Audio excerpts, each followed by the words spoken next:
Jack Butcher, thanks for coming on the show, man. Really appreciate it. Thank you for having me, mate. I appreciate it. You're now pretty well known as one of the more like prolific artist, designer, marketers in the crypto space. Can you walk me through this process of finding out about blockchain tech, kind of how you got into the industry, starting Visualize Value, and how that led to where you are now? Yeah, I'll do. I've kind of connected it in hindsight now with a couple things that occurred. Maybe 2017 was my first introduction, kind of that, blow off Bitcoin madness around the end of 2017. I was working in an agency job at the time. A coworker of mine was like, "Have you seen this? It's interesting." And I was like, I fell down the rabbit hole to some extent, but not crazy. Passing interest. Still had working 100 hours a week in agency world, so didn't give it the attention that I should have at the time. And then maybe a year or so later, that was when I started sort of noodling with my own design practice, what became Visualize Value. And I met a bunch of people that were trying to convey ideas that were hard to explain. And one of my clients was a hedge fund, and they're like, "We need to explain blockchain to our LPs." So that put me fully down the rabbit hole, and this is like 2018, 2019-ish. And ingesting all I could about the underlying technology and turning it into these like simple visual descriptions.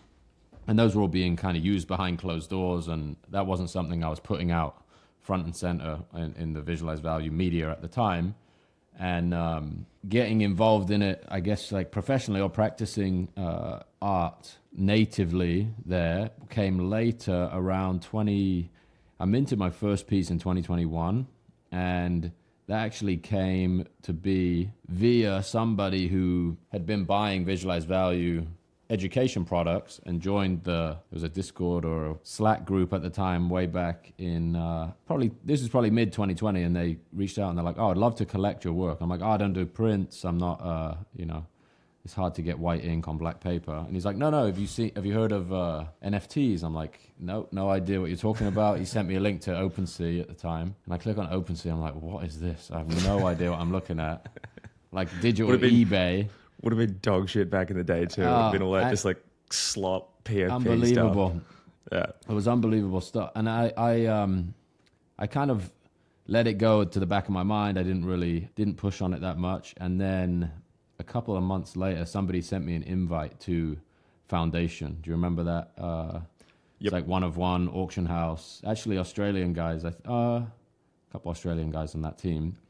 And that really clicked in my mind as soon as I saw that. Just the way they designed it, the brand was beautiful, the product was beautiful. It was like analogous to the real, quote unquote, real art world, right? These are auctions that are running in real time. It's an exciting process that you can watch unfold, like a primary market as opposed to a secondary market.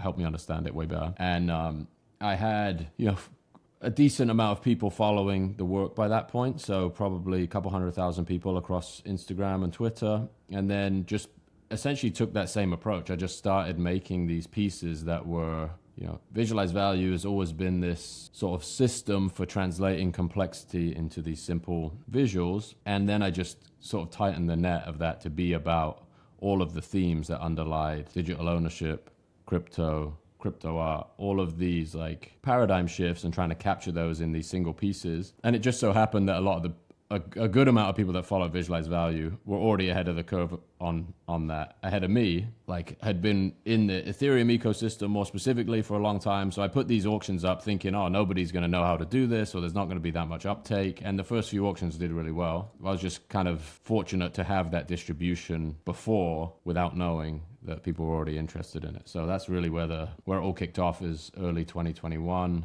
with these one-of-one pieces on Foundation. I remember like the first stuff that I saw from you came from, it would have been like Naval's, the almanac of Naval. Yep. And I think that was just like where it really clicked to me what you were doing, because it's like Naval's very well known for that, condensing a lot of stuff into one or two lines. And then you put that into images, and I was like, oh, an even better representation of the ideas in the thing.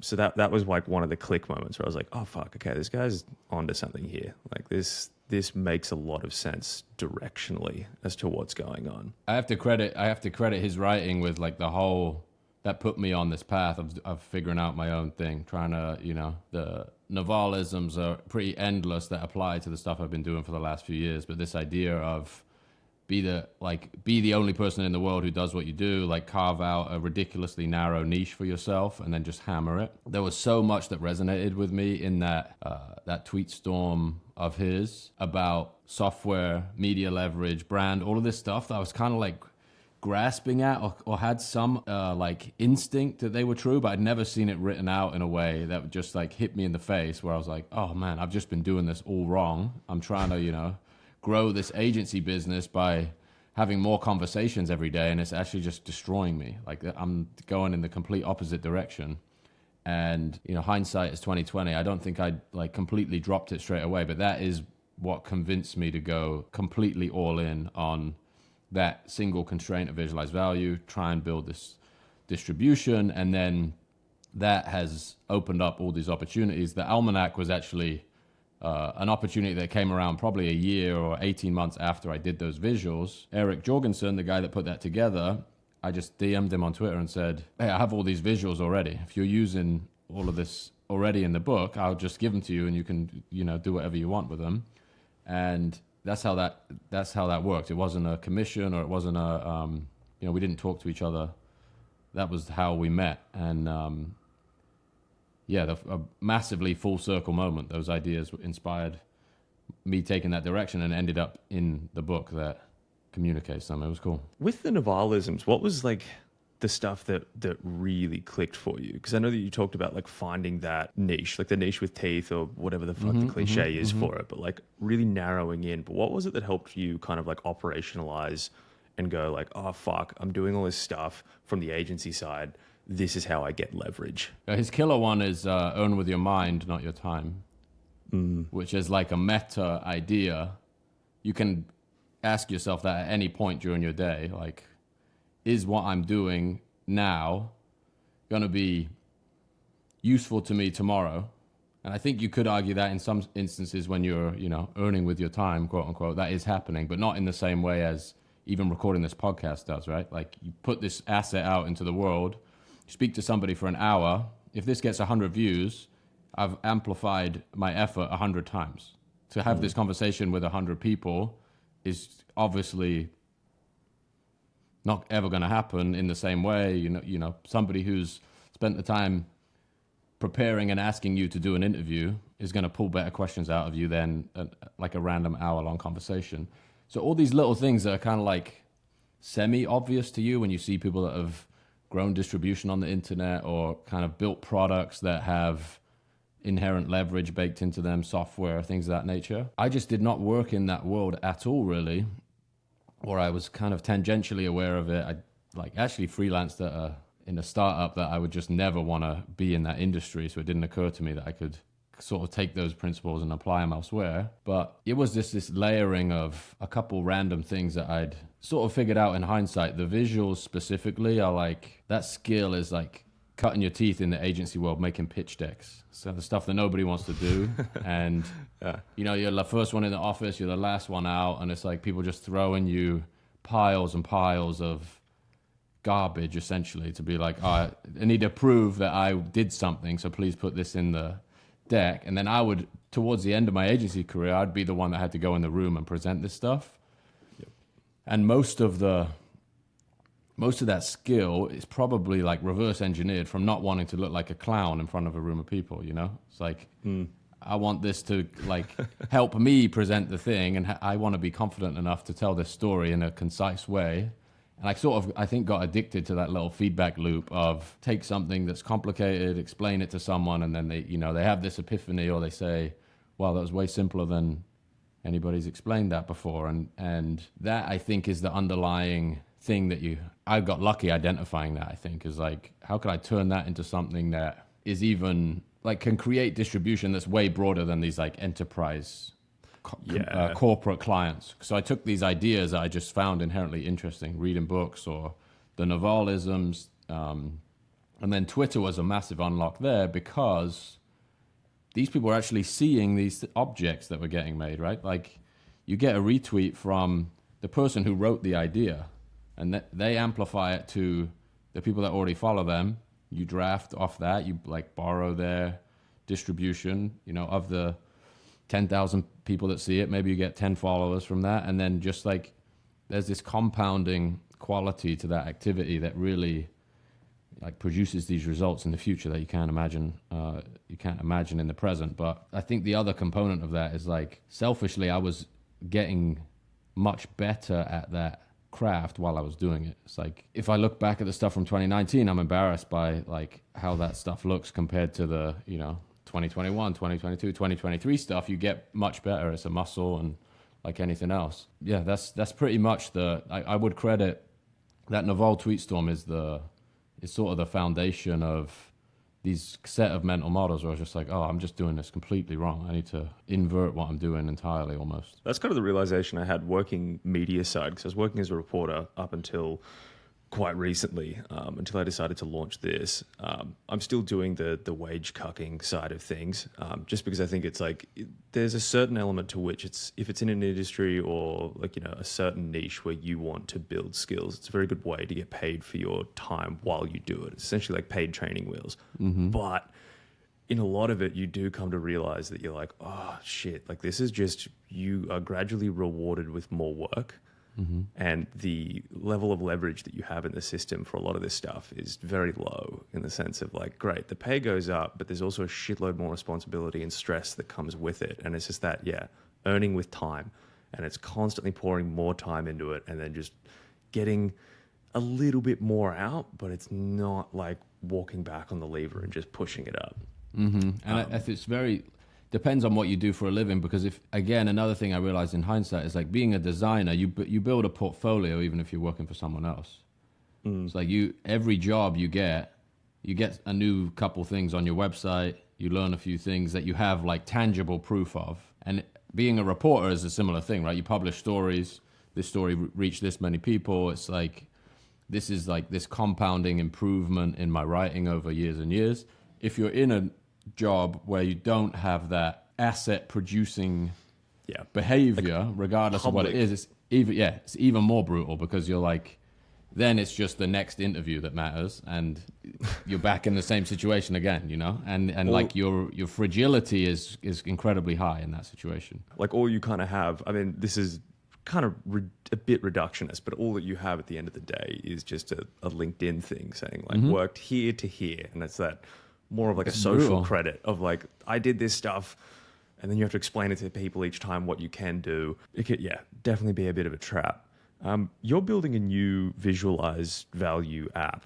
Can you walk me through what that's going to look like and how you want to bring that to market, what it's going to deliver? Yeah, so we've been, that's from 2019 to like more sporadically in the past couple of years, where I've been like building these individual art projects, but there's probably 400, 500 visualized value images that have communicate very different things. They live on Instagram, on Twitter. They're like buried in some other like CMS platforms. There's a couple blog posts here and there.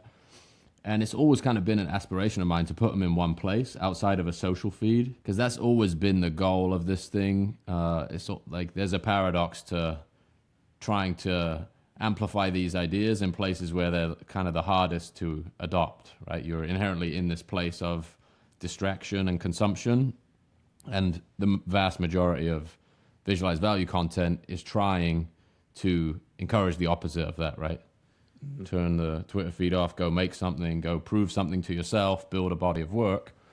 And we've done like little experiments with this. We have a Chrome plugin where, you know, every time you open a new tab, it's a different visual from the archives that pops up, and people love that stuff. Like somebody built that permissionlessly a few years ago, and recently it got discontinued, some Chrome like compatibility issue, and I got like hundreds of emails about this thing, like when is a Chrome plugin getting fixed?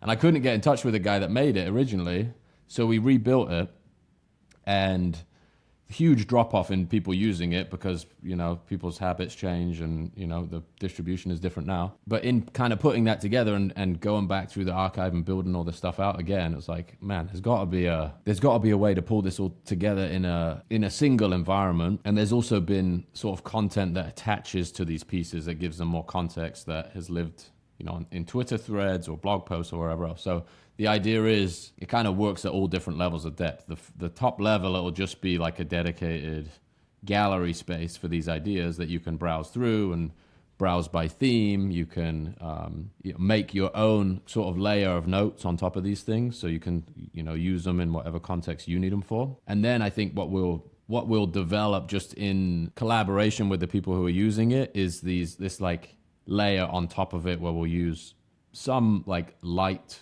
AI stuff to be like, there's a few different use cases for that. It's like pull together a sequence of images to explain X, or rewrite this caption in the context of a blockchain, a recruiting firm, or, you know, an art gallery, whatever it might be. But essentially it's designed to be this like place outside of social where all this content can live. Longer term, we sort of have this aspiration to make that the way into the broader ecosystem, because the last couple of years we've been operating in this like extremely niche crypto art world, right? It's like, yeah, right now is even crazier than when we started. It's like, you know, there's probably a couple hundred people that are like legitimately committed to this stuff and interested in it and sort of keeping this thing on life support as an ecosystem. And that stuff is all, I think, an incredibly important part of the evolution of visualized value.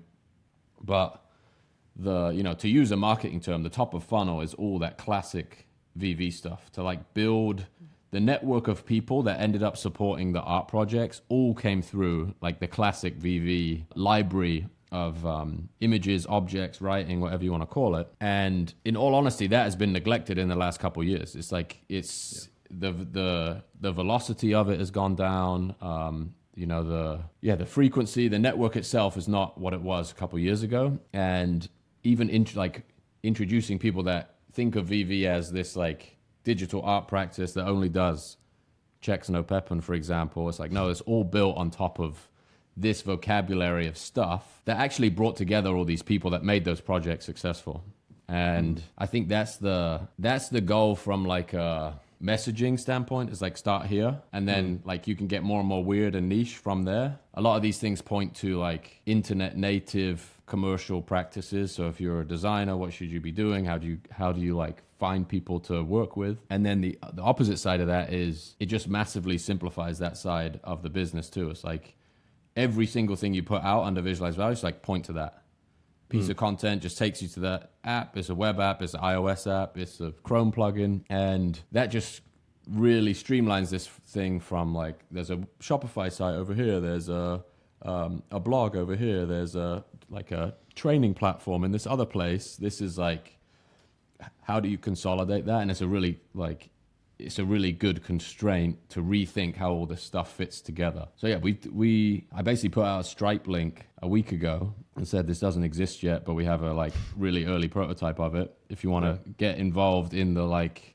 pre-alpha version of this thing, sign up. We got a couple hundred people to sign up, and I think we'll have a version of it out in the next, probably by the end of the week, I would think. There's something that I noticed as well is like you're a big fan of like building out in the open. And this is something that like I've listened to some Productivity Bro podcast stuff in the past where, I think it was like Hormozy was like, if you kind of like document the process of the building side of things. But like, I'd be interested to hear your read on showing people how the sausage gets made. Like what do you see as the upside behind letting people in on that process? Because I feel like a lot of people want to keep that to themselves and they want to build something and then drop it and be like, check this out. But you've got this approach of being like, hey, we're going to build it and we're going to show you the process of building it. We're going to show you like the inner workings of how we do it. What's the upside to like pulling back the curtain and showing people how things are actually working in real time? I think it de-risks it in a massive way, and a lot of people maybe think the opposite or consider the risks differently, where they'll say if I'm too transparent about this, then somebody will do it better than me, or somebody will figure out like industry secret. And I think maybe in some cases that makes it like if you're trying to patent a drug or something, or you're trying to like corner a market in some like highly competitive intellectual, you're just arbitraging some regulatory thing, it makes sense, right? Or I don't know if it makes sense, but the incentives make sense as to why people do that. But for something where the product is really this hopefully unique thing in like art or these objects that have been designed by somebody, that part of it is really hard to copy, or it's hard to like copy the network that has formed around that. And it seems unintuitive, but once you've done it, it seems very intuitive that one, the de-risking of being transparent, of even saying like, hey, I'm not even sure if this is going to work. And if it's not good, then like I'll have to give you your money back. Like the only reason the Stripe link goes up 2 weeks before the product is ready is like, if this absolute crickets, because people get a general idea for what you're building. If nobody wants it, it's like, okay, we'll just do something else. I think that I wrote a tweet a couple of weeks ago, said, if you want real feedback, add a buy button. And I was like, oh, I need to test that theory. I'm like out here writing this stuff, but I don't have something out there for people to buy today that represents what I'm working on right now. And yeah, I think that probably like set off the loop to get that, to like put that in motion. And secondly, I think the people who have been part of that network and supported the stuff you've been doing for years have incredible ideas and can communicate what they love about what you're doing as you're doing it, which is like people pay a lot of money for people to work for them to tell them that, right? Like if you're building a product, you're like, let me go hire somebody who supposedly knows about this stuff to tell me what my customers want. It's like, let me just like ask people what they want, or I'll like design is a gift because you can show somebody 90% of what you're thinking without, you know, the other 400% of execution that has to happen for it to act like literally exist. It's like, hey, this is the direction we want to go. This is how it's going to work. You get a sense for how people are responding to things on the internet. Like it becomes this like sixth sense where you make a suggestion. It's like, I know that is being well received or not. And obviously you have to have your own. This is not just like take complete direction from the internet, but there is definitely like a collaborative component to building a product like that, because obviously the people who are going to use it are the ones that are consuming your stuff everywhere else. So I don't see a downside. I think maybe the only downside is like some people see it as like unsophisticated, or it feels like, you know, like indie. It's got that indie vibe to it versus, you know, more polished.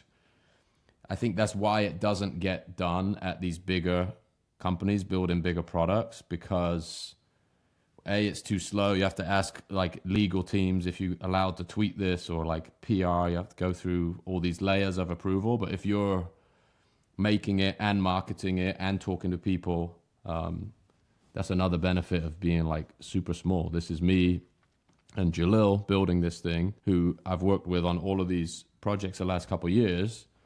And it's like complete free flow process. Oh, we got an idea on Twitter to build this feature. Let's just build it and then ship it and see how it gets received. If it's good, we'll keep it. If it isn't, we'll kill it. Essentially just speed running that entire process and cutting out consultants and getting rid of like kind of bullshit, you know, market research feedback in the middle where you're like, that's probably not fucking right. I'm probably going to deliver something and find out that all the reports that I got written up by McKinsey are completely incorrect. And this is that's not why what people... Yeah, I think that's why crypto is so amazing too. Like that, for all of its, you know, chaos and the speculative component of it is very telling too. It's like the buy button thesis is built in, right? Everything you do that is a ownable object has a market price at any point during the day, which can be stressful and crazy, but it's also like the thing that got me really hooked on the internet as a medium for making things is like you can validate your ideas, and if somebody pays you for them, generally they're, you know, that's signaling that they want more of that thing. They want you to develop that thing. Like there's something intrinsically interesting about it, and that's completely different to how I spent the first 10 years of my career, which is just like take people's money as this massive company, build some shit that you have no idea whether it's going to work or not, and then put it out and then they have to keep paying you to fix it when it doesn't work. It's insane.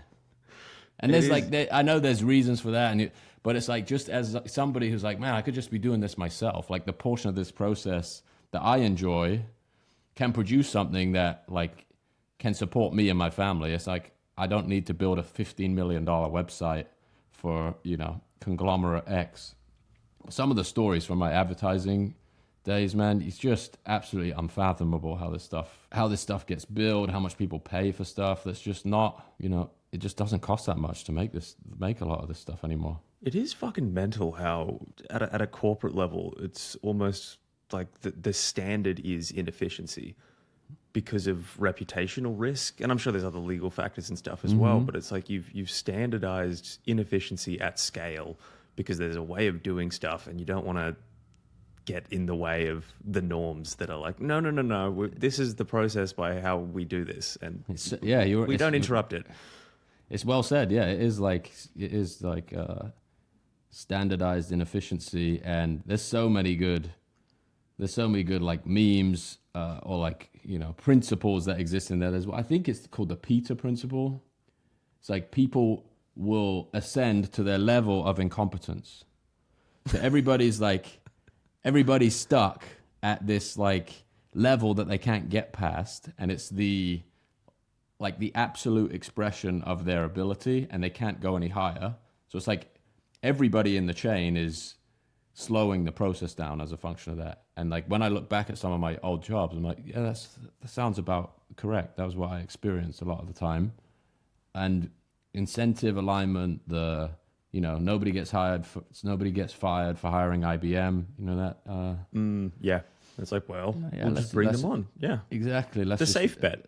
Exactly. Let's avoid risk. And like, you're actually working for the person that is in charge of, your trajectory in that organization, not the KPI that you're supposed to be improving, quote unquote. I always used to get in the shit in my agency jobs where I'm like, how are we going to solve this problem if we don't even know, the people who are asking us to solve it aren't even able to define the number or the thing that they're trying to change, right? It's like the vast majority of these projects that I worked on was just had no definition, or the person you're working with doesn't have the visibility or authority into different parts of the organization. It was just like total LARP.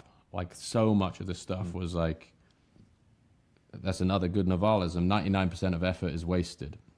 And I definitely felt that was the case, and still the case, outside of those big beasts as well. But they're just optimizing for different things, and a lot of people enjoy that world. It's to each their own. It's very LinkedIn core. It is crazy when you start, working a series of different jobs, doing different shit.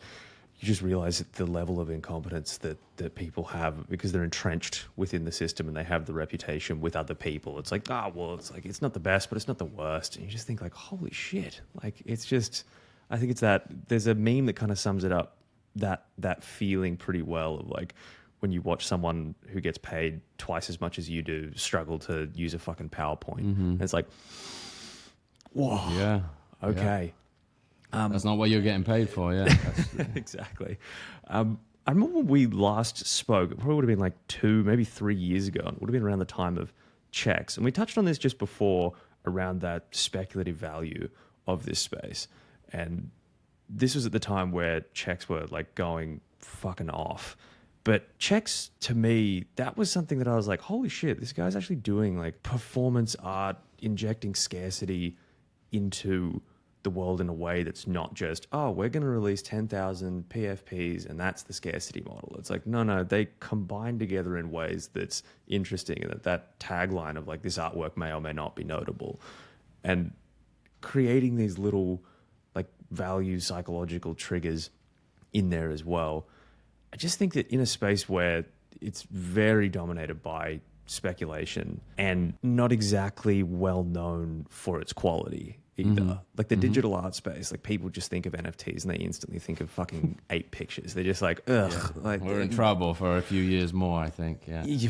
Yeah, unfortunately, it's just the barrier to entry is so low that I think the problem with like allowing anyone in is that anyone can do anything. So you just have a sea of shit. How did you come up with the thesis behind Checks, or this idea of being like, hey, let's operationalize like game metrics into NFTs and actually create something that's quality and interesting? Well, I think the first thing, like there was no intention of turning it into a system to begin with. So the open edition, I think it was on the 3rd of January, 2023, had the idea in about 5 minutes sitting at breakfast. I'm like, oh, hang on a second, I gotta get my computer out. And it was all while this Twitter, $8 verification, that whole system was being inverted, unbundled. Yeah. So the idea that, hey, these people that had these legacy check marks were to be trusted at, like, by default. We've decided that these people are notable, therefore the things they say hold more weight, are more notable, blah, blah, blah. So the initial critique was that it's like this idea of, hey, there's an art world that I'm never going to be a part of, and the way into that is not about selling a lot of stuff. It's not about the market loving your work. It's about having relationships with the right people. It's about getting yourselves in certain auction houses and galleries and all these things. And then basically the 24-hour open edition of that sort of created this canvas of 16,000 pieces. And then then you think about mechanics. Like, okay, it's this many pieces, it's this many people that own it. What makes sense as an interactive evolution of that canvas? So a couple of days of like thinking about it out loud and sketching out notes, and then just sort of developing that idea of it kind of lays perfectly on top of this narrative of scarcity, of like trading these images that have implied rarities, and some are more special than others, and the ability to sort of track the provenance of these objects. Obviously, that's a meta part of the commentary too, is like the check mark that represents a transaction on Ethereum is, verified by 200,000 nodes around the world, as opposed to like 5 people in a conference room in San Francisco, for example. And then sort of designing these mechanics for these additions to be basically taken out of my control. So as soon as they're like, I had the ability to change the metadata on those on that original open edition, and played with that commentary for a while. So, if something's going on in the world, keep the composition of the 80 checks, but change them to represent a different image. So we went through a bunch of different stuff, like the alien punk sale. The checks changed to like the silhouette of the punk. People throw paint on the Mona Lisa. The checks changes to like mimic the Mona Lisa. And that just like kept engaging people. It became this like billboard. And then the evolution of it was like, hey, now you can migrate these pieces into a collection that you have full custody of, that I can't control, that is, completely sovereign object. And then we designed this system to, merge these things together. Their DNA gets carried through all the way down to, you go from 80 checks to 1 check. There's all these layers in between. And then there's this big coordination game happening with what we call the black check, which is, it would take a third of the supply to create these. There's 3 potential black checks, and the amount of coordination that would require now is so unbelievable. Like back when these things were $8, it would be expensive, but 20 grand, 30 grand or something to create one of these things. Now it's basically economically impossible. There's not enough of these things listed. And what that's done is like, I think it created this story that people hypothesized about how that might be possible. And in the last couple of years, people have been building these systems to custody people's checks to create a black check. So there's like, there's people working on these contracts that may be able to make this happen now, and give proper attribution to everybody that contributes to it.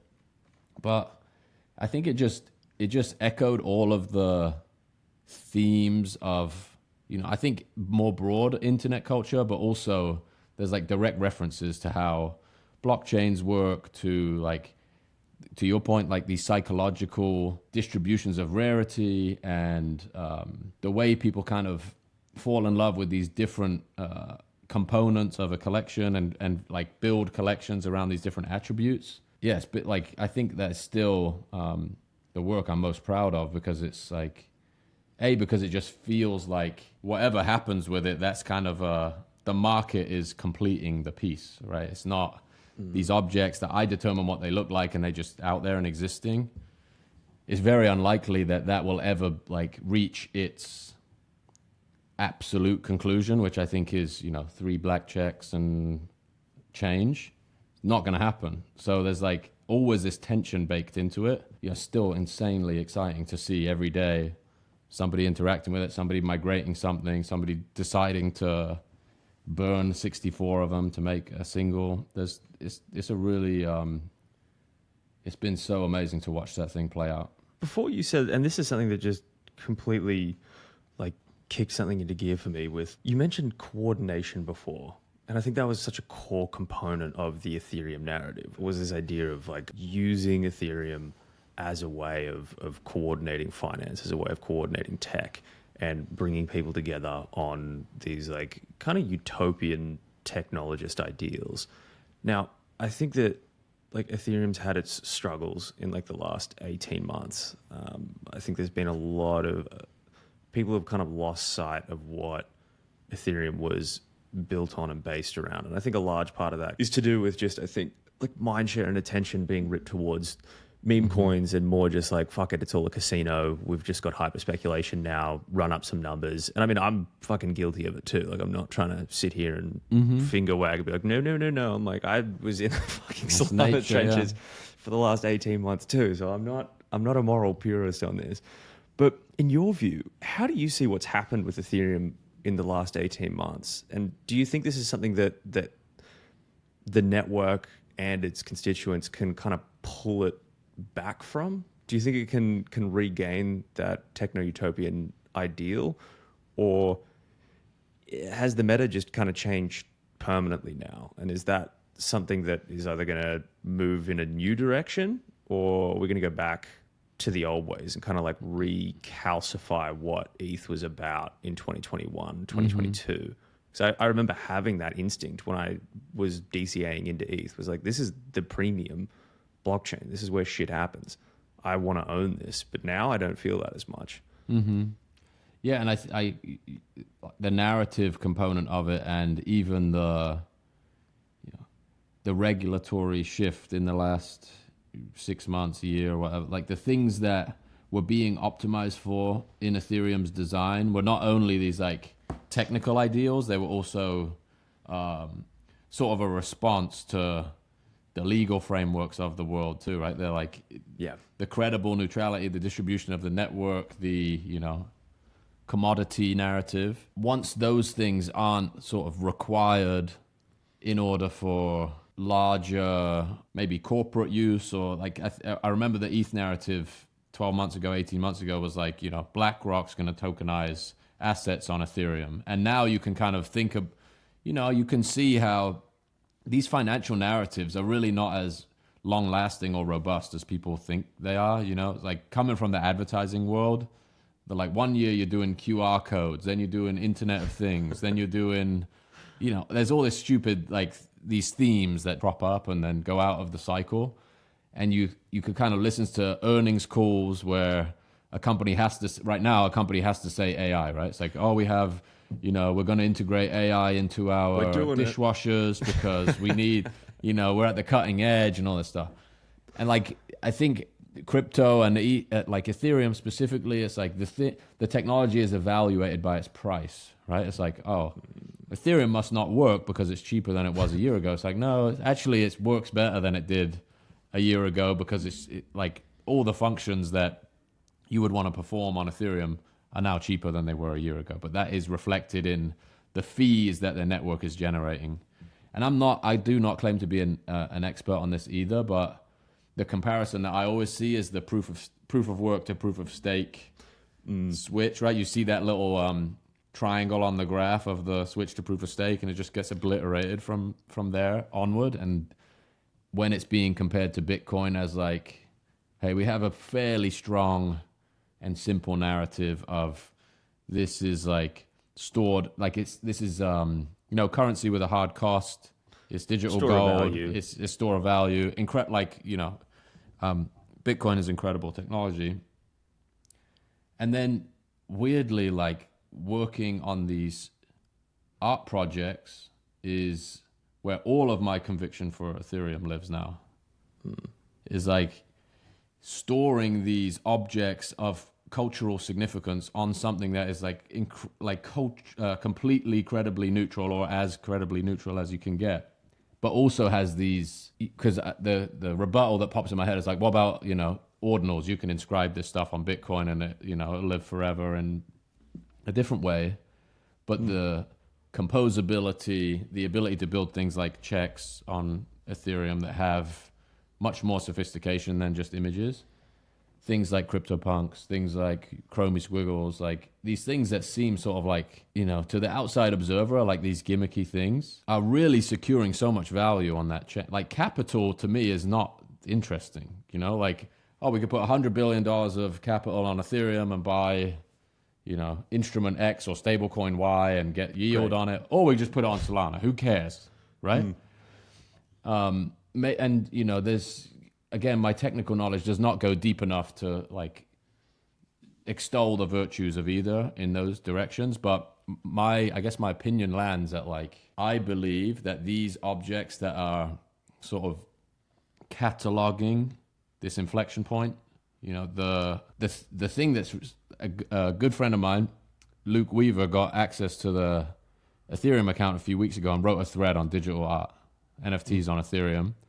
And how long did that take for like the Ethereum Foundation to say, actually, that's a good idea. You should like talk about this asset class that is essentially exists because of the technology you built that you've ignored all this time, right? And your leadership is also kind of turning their nose up at these financialization games that are happening on these other chains and be like more broadly like an acceptable part of the culture. And I'm in the same boat as you. I'm like, freedom to transact, you guys carry on. There's certain games I don't want to play. You do what you like.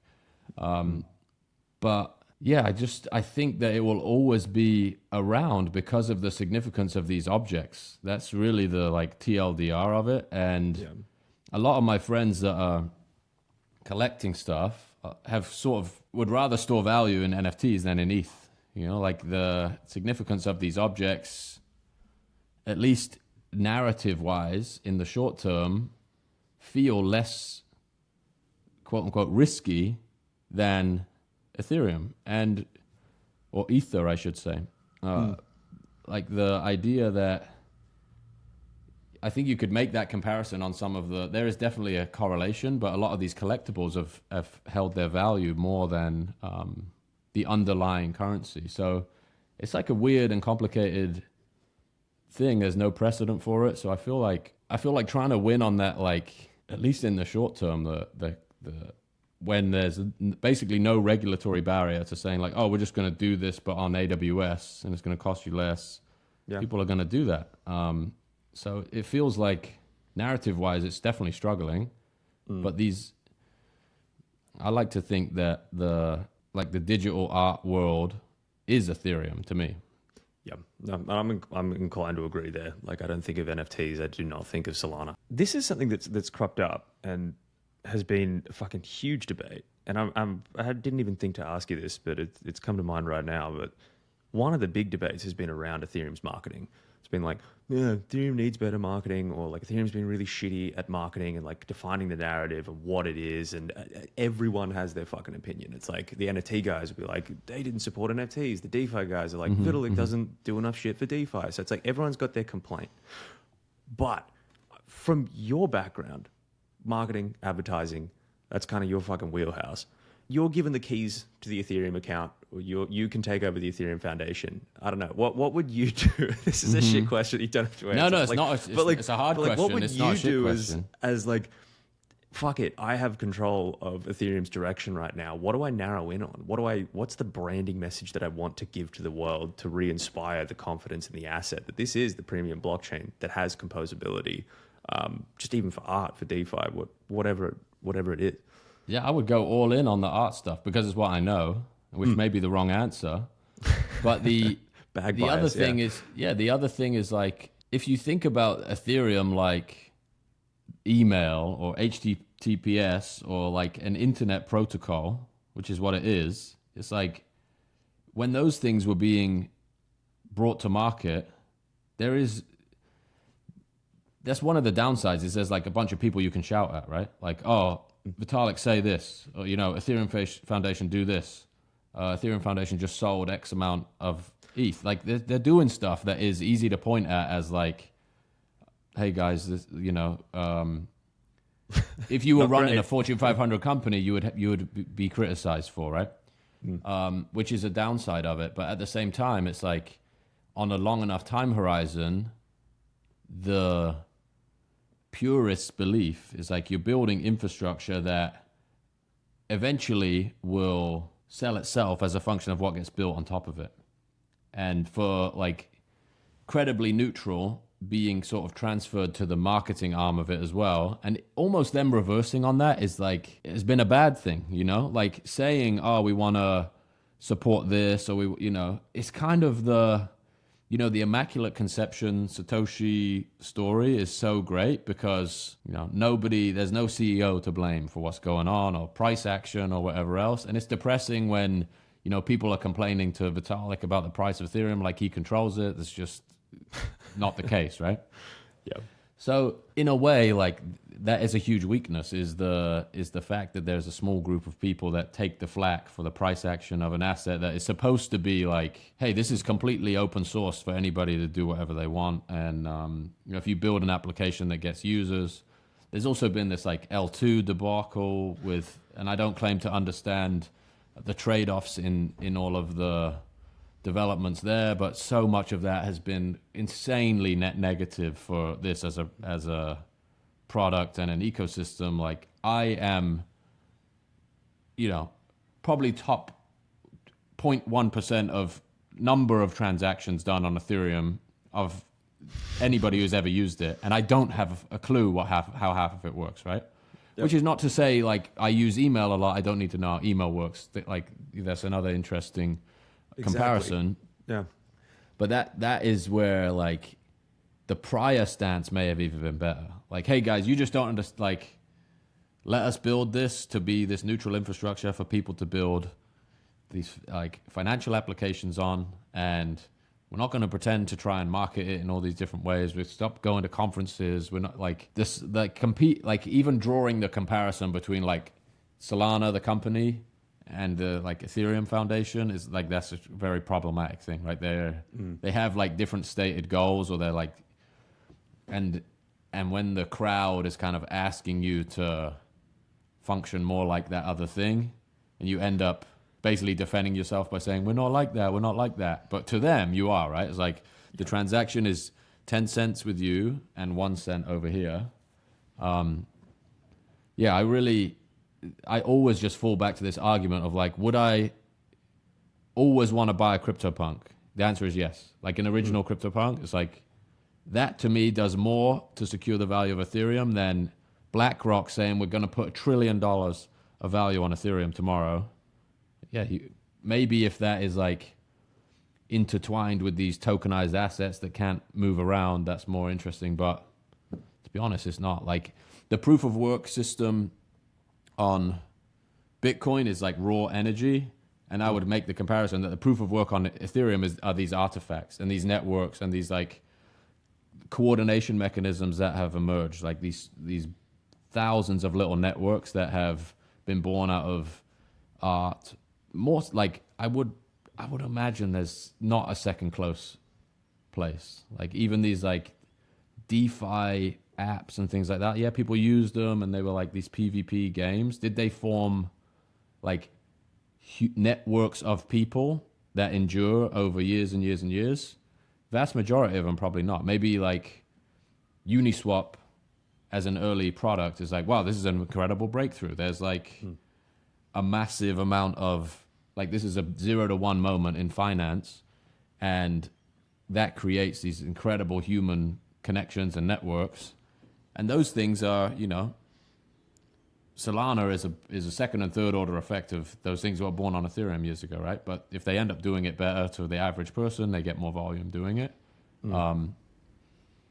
Yeah, it's an incredibly difficult question to answer. And my like hammer, you know, as hammer sees everything as a nail, is always like, hey, look at these incredible artifacts and networks of people that have like irrationally spent 5 years building on this technology when they could have done this thing for 3 cents over here, but they didn't.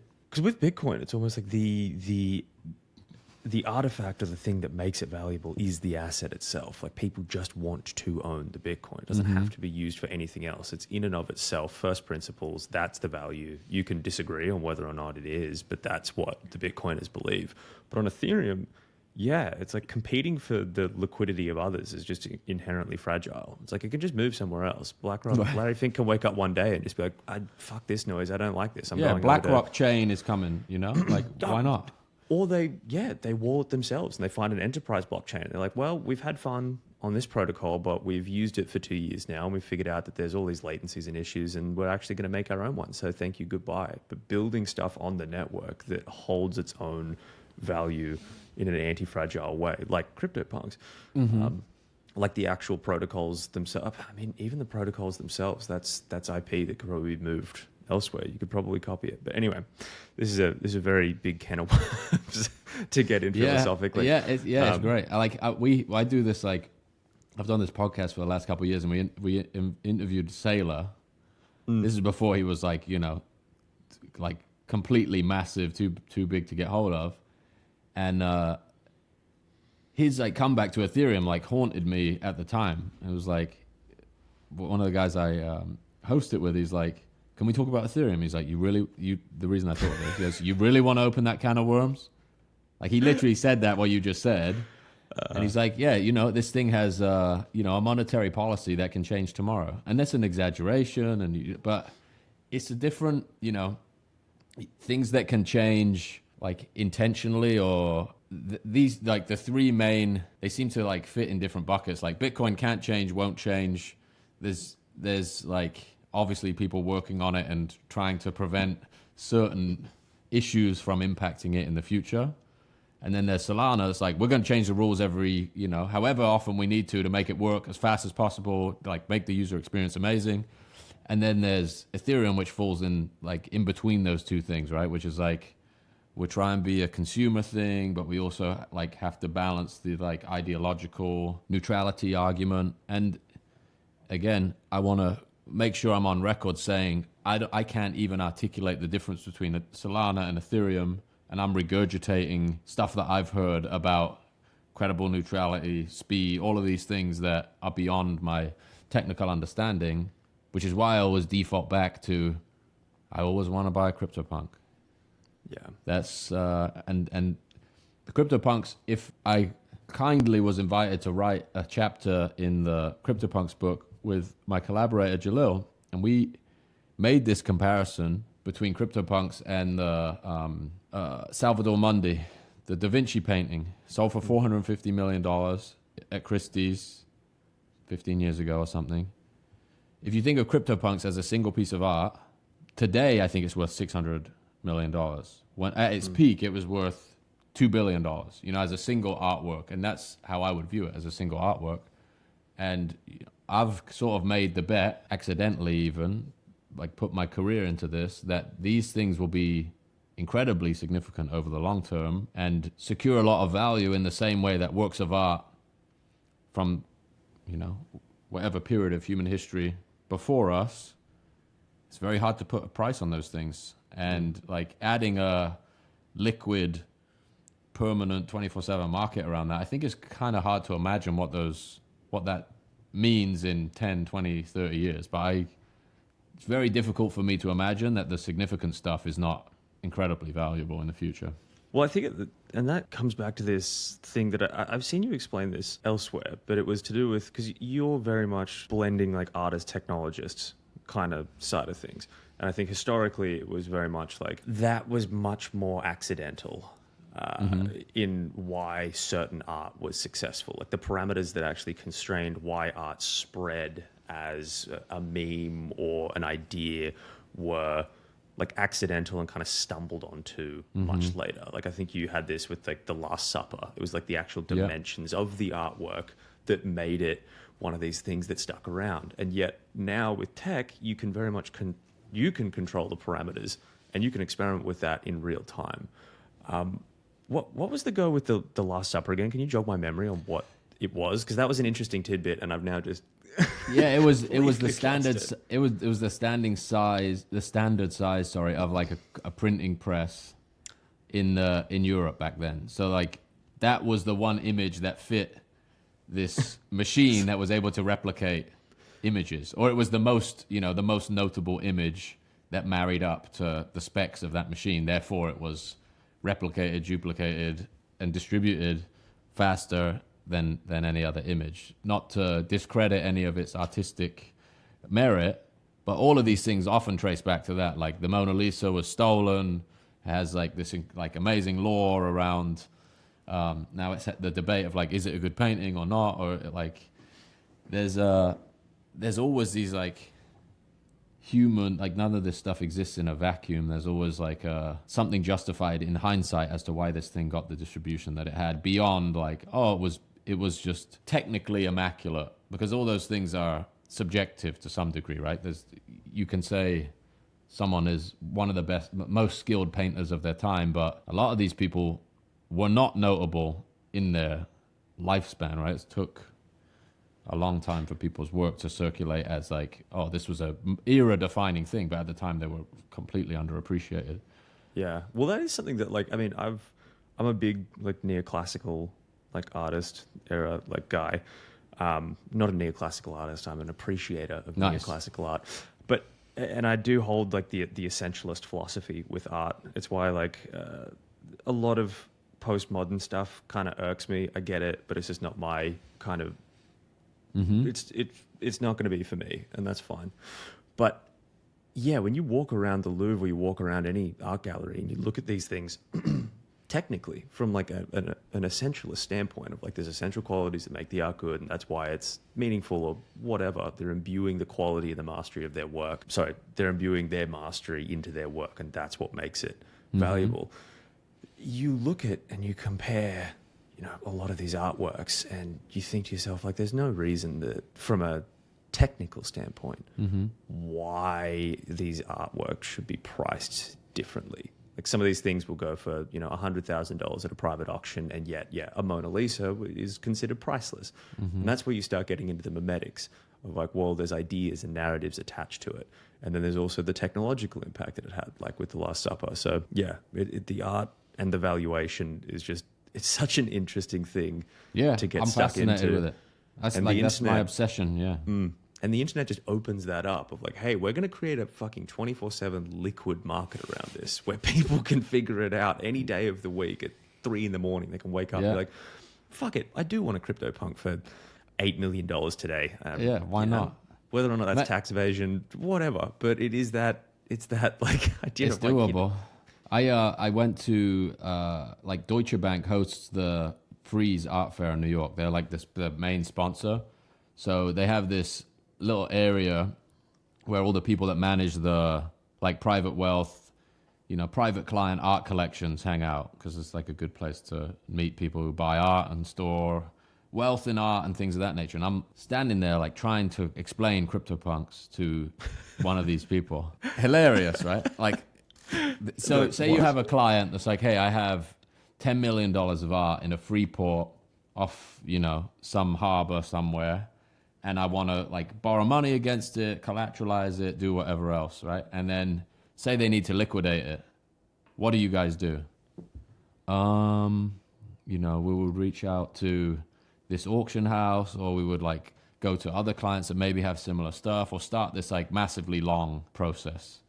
And this is, again, there are people that articulate this far better than me. This is also the Bitcoin narrative, right? It's like people start building these narratives and putting money into art and like creating these networks of consensus to store wealth into the future. Like, let's make this object, this artist, this narrative, this story so significant. Like, there are people who are into art collections that can't let another piece of that artist's work go to auction and sell for lower, because it would like drop the value of everything they own significantly. Fucks the floor price. Right, exactly. They're sweeping the floor. It's the same game. It's the IRL. same game, but the friction is a feature for them, right? They're like, oh, these things, or you make sure stuff doesn't go to auction. Like, hey, the market's not good. That's not going up.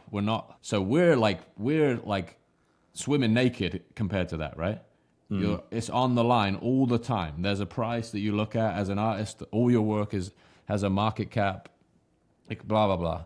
And I feel like that is again, like a 0 to 1 moment. And the fact that this stuff is holding value through the last 4 years, 5 years, and like the Ethereum narrative on top of that, to me just makes me even more excited than I've ever been about it. It's like, this is incredible. Like, these objects have sort of broken out of this correlation in the same way that people get super excited about Bitcoin decoupling from the NASDAQ or whatever your chosen, relationship is between these things. Wow, Ethereum, or Ether, I should say, the value of Ether is going down, and maybe there's a correlation between these objects, but they maintain, it's not a 1-to-1 correlation, right? Like, the desirability of a CryptoPunk is eroding much slower than the desirability of Ether. And that to me is like a really interesting signal. And I just think inevitable that the quote unquote real art world sort of begins to see that. And the financialization of it is such a core component of significant art. And it's how we signal worth to each other as people. And, whatever, I think people have different reactions to that depending on what side of the transaction you're on. But we're not ever gonna get around it. So, but super fascinating. That's like the theme of most of the work I've done in the last few years is all downstream of my fascination with art and markets and memes and all this stuff overlapping now. Back to this idea of mimetic value and these technological dependencies that then, create and change how we view art. I think we've had, from printing press days up to next massive evolution being the internet. We are now kind of staring down the barrel of another huge one with AI. And so it's now like you can actually automate the creative process if you want. Like you can outsource the creative process. And I'm not saying that like that's all it is. I'm sure there's so many other elements to it.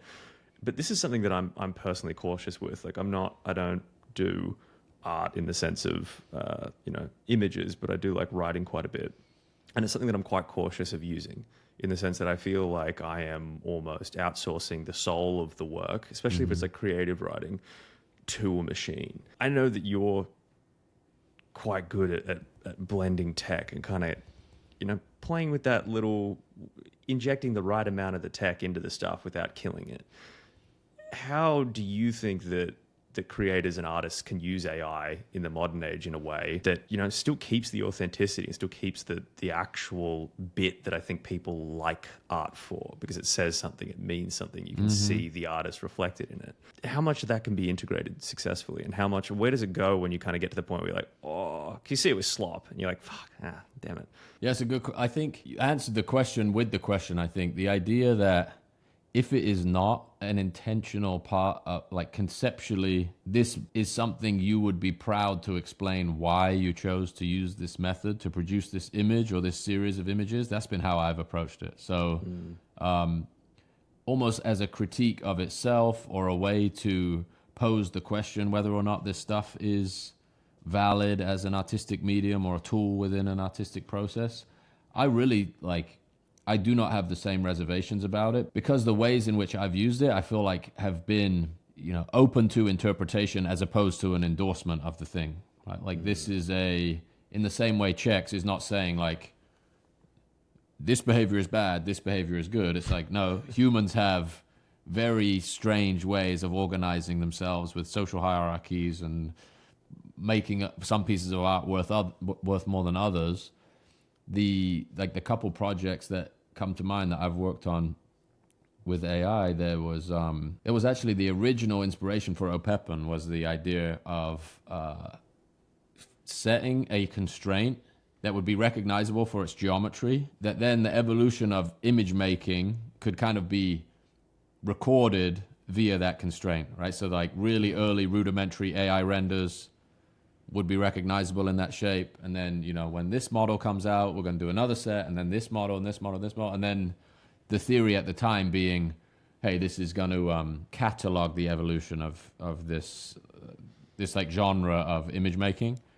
And that turned out to be the wrong thesis. It's like, it's not interesting to do that 20,000 times. And there's still this uncanny valley, like, I know that's AI, and I automatically reject it, or, you know, if it's presented in a way that's like not thoughtful, or like, you know, Ghibli memes or whatever else, it's just like, this is just noise, as opposed to, you know, an attempt to try and ask a question or like cement some provocation. And the couple times that I've used it exclusively as like a guiding principle in a project, one was called hardware, and they're essentially the rear of these like fake picture frames, and they have all of this fake provenance on the back. So it says like Jack Butcher, signature, 1988 is the year I was born, and all these different shipping marking labels to mimic what provenance would be in the physical world, right? You get this object, you age it, you look at all the people that signed it and where it passed through, who owned it. And if you can fake what that is visually, then there's a question there of like what provenance is, right? If these things become so good at replicating something, then that makes the work of all these people that verify artworks by hand or by material significantly different, and it's already a costly process. So there's like that angle. I did a project that I showed at this fair called Paris Photo in November last year, and it's a photography fair. Everybody's like taking pictures with cameras and getting them developed, putting them on the wall. And I made this series of AI images, and it was actually some of the best conversations I've had around what an NFT is, because the digital counterpart was inverted. So the NFTs were white on black. They looked like the negatives you would get out of a film camera. And then the prints that were on the wall were the inverse, black on white, like the proper presentation, or quote unquote proper presentation of the image. And they were done by a Parisian photo studio in a like 100-year-old process that these like legendary surrealist photographers used this studio years ago. So like conceptually, you're trying to like marry those two worlds up. And the conversations I had about owning the original with people that were in that fair, they really like that really seemed to click. Like, hey, when you go and buy a print of a photo from that gallery over there, do they give you the negative from the camera? No. So what the social contract is that this guy's just not going to print another one of those photos, right? And photography is so interesting because it's really similar to these digital objects, because it has like basically zero cost of replication. It's not like repainting the Mona Lisa. You could just slap it out again. Yeah, just get another Epson and rip another copy off. And yeah, the AI stuff to me it has helped me with some like making connections that I have a sense are there, but I don't maybe don't have a complete understanding of why they're there. So even when I'll write explanations of these projects or concepts, I'll ask for, you know, ways to understand how this relates to some progression in an art history movement. Like surrealism was the 100-year anniversary of surrealism I did this series for, and what I would have had to have read to get an understanding of the like history of surrealism and contextualize the work I was doing. Like some people would argue that that's cheating, right? Like you didn't come up with this from this like organic understanding. You just sort of had this flash of inspiration and then retrofitted the explanation. And that's what I did. I'm very transparent about that. And like art history is not my world at all, which I think in many ways is an advantage, right? Like you come up with these ideas that are just trying to reflect the things that you're thinking about, and then almost always other people will have had that idea or a version of that idea before you and represented it in a different way. and just being able to tell that story, it's really helped me like position narratives to different people, right? Like understanding how somebody who's like part of the traditional art world might think of this work versus, somebody who's coming in as a crypto enthusiast and then buying their first piece of art. So I really use it a good amount, and even the integration into this app thing is super interesting to me. Like these LLMs have gotten so sophisticated that they can understand the image and write a caption for it, which to me is like really crazy. Like, hey, what is this geometry communicating? And even some of these images without labels, it will give you a pretty spot on. And again, you have to kind of be honest with yourself. Like, the bias confirmation machine is real, and these are prediction machines more than they are like magical, right? They're running on, they're a mirror of what you ask. Like, the better the prompt, the better the output. And I think it's right to be, somewhat cautious of how much you outsource. It's kind of like that you forget everybody's phone number when you have an iPhone, or you don't know how to get to somebody's house because you put it in a GPS every time. This is like that at a much more existential level of knowledge, right? And I think there's right to be sort of conscious of how much you are relying or outsourcing to that, and maybe what you're missing by not spending a little bit more time outside of it, and then allowing it to be a collaborator rather than decide the direction for you. Yeah, no. With technology, there's always the dependency risk of like, what's the new dependency that I'm injecting here? Okay. Now, to round out the show, I do love to ask, whenever anyone's an aphorist and they post, very condensed ideas on Twitter, I do like to grab some of those and read them out to them. And we'll do this quick fire. So I'm just going to read some stuff back to you that you've written. Okay. And I'd like to get you to just give me the spark notes on either like what sparked it, what you mean by it. It's just a fun little experiment. Love it. Yeah. So to stay on topic, of what we were just talking about, this is something that you posted with a picture as well, and I'll bring that up on screen. But large language mirrors, you're looking at yourself polished by probability. Yeah. So that last conversation we had, or the last question, was really starting to understand, or I actually had a conversation in a context window with, I think it was ChatGPT, where I'm come up with this hypothesis that this is reflecting me back at me, right? The questions I'm asking, it's like confirming my bias. It's telling me what I want to hear. It's like predicting what the next word in the sentence will be, essentially. And then that image was the first thing that popped in my head when I'm thinking about like this thing reflecting you back at you, the mirrored keyboard. And then the caption actually came after that. I'm like, oh, cool. The LLM abbreviation, large language model. I can switch out the last word for mirrors. That'll be funny and clever. And then I think the second tweet, I actually got the LLM to write. So you're looking at yourself. I forget what exactly because I do this a good amount now where I'll like have 80% of it, or I have like the first 5 words, and I'm like, give me 5 options for the last word of this that like is like the perfect thing to complete the thought, or the opposite of the first statement. And I think I've spent enough time, I think, learning about the mechanics of an LLM. When people are like, don't say thank you, don't say please or thank you to these things. They're inanimate objects. It's a machine running in a server somewhere. And at first I was like, yeah, I'm going to do that. And I still do it. But, Sam Altman was on stage, I think last week, saying you guys are wasting millions of dollars of compute by saying please. What am I even going with that? Oh, yeah. The prediction mechanism, right? It's just it is just one token comes up and it's like, okay, what's the next one going to be? What's the next one going to be? What's the next one going to be? And it's pattern matching beyond your brain's horsepower in that moment. And it looks like magic, but it's a machine. It's a system of one probability after another.